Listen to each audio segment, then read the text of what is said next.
A Máscara da Morte Rubra, um conto de Edgar Allan Poe, foi publicado pela primeira vez em 1842. E o enredo desse conto fala das ações desvairadas, não muito racionais, diante de uma epidemia. Disse que ele se inspirou para escrever o conto num relato do escritor Nathaniel Parker Willis, que teria participado naquele momento de um baile de cólera em Paris. Mas o contexto onde o Edgar Allan Poe escreveu esse conto é o contexto do surto de cólera que atacou a Europa na primeira metade do século XIX. Na história, enquanto a morte rubra devasta a região, o destemido príncipe Próspero decide reunir e trancar numa abadia 1000 amigos escolhidos entre os cavaleiros e as damas da corte. Próspero, na verdade, é arrogante. Ele passa dos limites de um bom governante, Ele acredita demais, ele é dominado pela soberba, acredita demais no seu próprio poder. E isso acaba comprometendo a sua própria vida e a vida do seu povo. No desenrolar da história, soa um relógio localizado no último salão da festa, já que o autor coloca ali vários salões coloridos, cada um representando uma ideia. Esse salão onde está o relógio é um salão negro. Poucos ousam entrar nesse salão. E o relógio troveja de hora em hora. É como se ele estivesse lembrando para os membros daquela festa estranha, de que a morte está à espreita do lado de fora, corroendo aquela sociedade e destruindo a população. O tempo representado por Cronos tudo devora, Na verdade, é uma função narrativa importante aquela desempenhada pelo relógio.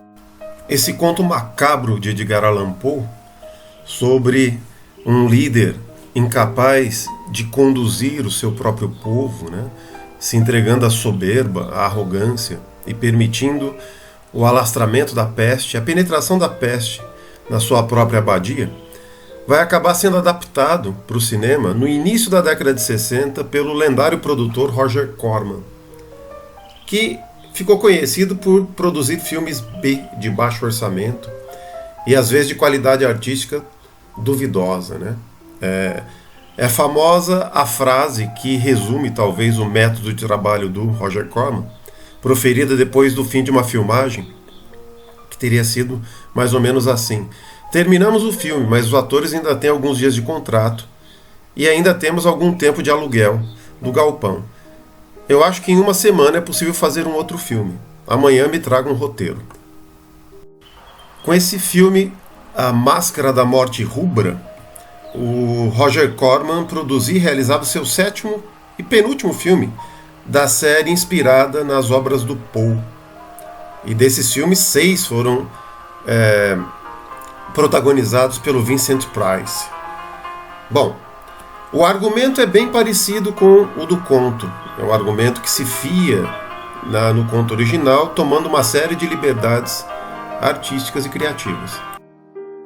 A história se passa na Itália medieval, com uma série de anacronismos, como é comum no cinema B. Tem lá até uma cena de balé clássico. E esse longa-metragem se situa numa certa tradição gótica, Passa ali num castelo. Tem também o tema da tragédia trazida pela peste, uma peste que é representada por uma figura que lembra a figura do filme do Bergman, O Sétimo Selo. E ali nós vemos também o príncipe Próspero como um governante cruel, sádico, que se deleita com suas festas decadentes, onde há tortura, onde há a humilhação dos seus súditos.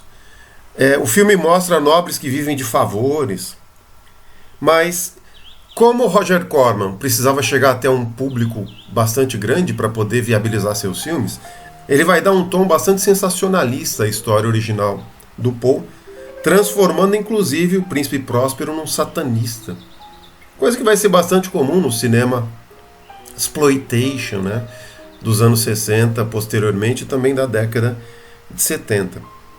como se fosse necessária uma força externa para poder justificar o comportamento errático, violento e soberbo de um líder, né, de um príncipe, no caso.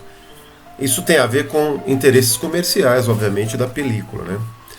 E assim como no conto original, uma figura que é a morte ronda o castelo, né, que substitui a abadia, penetra na festa e tem lá o seu confronto, né, com o Próspero. Portanto, de certa maneira, o Corman acaba preservando a alegoria presente no conto original do Edgar Allan Poe. É um filme alegórico.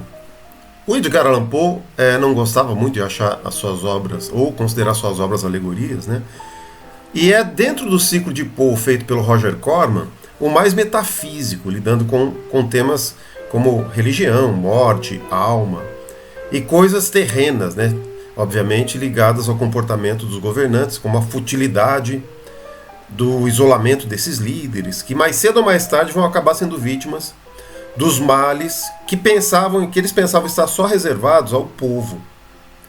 Então, a alegoria se completa inclusive com a manutenção da inocência, porque só os inocentes serão salvos, né, no filme do Corman, de uma forma até um pouco ingênua. Por fim, o príncipe próspero do Corman, típico, aliás, do cinema B, é mais histriônico do que o original do Edgar Allan Poe, mas carrega as mesmas falhas, né?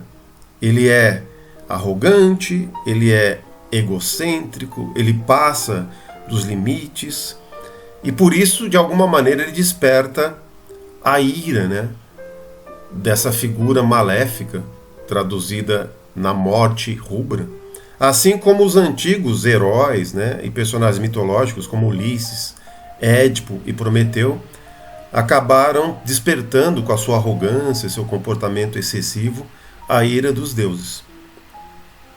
Então vale a pena, na atual conjuntura, né, de pandemia, onde muitos líderes parecem erráticos, arrogantes, parecem confiar demais nas suas próprias crenças, que partem de uma leitura bastante parcial e simplória de mundo, vale muito a pena ler de novo o conto do Edgar Allan Poe, ele mesmo escrito numa época de epidemia, né? E ver o filme um pouco sensacionalista, histriônico, do Roger Corman, que além de tudo traz pra gente a figura sempre agradável do Vincent Price, né, no papel de Próspero, um ator que ficou conhecido pelos seus papéis em filmes de horror, principalmente no estilo Grand Guignol, né, exagerado, caricato, etc. Então é isso. Um abraço.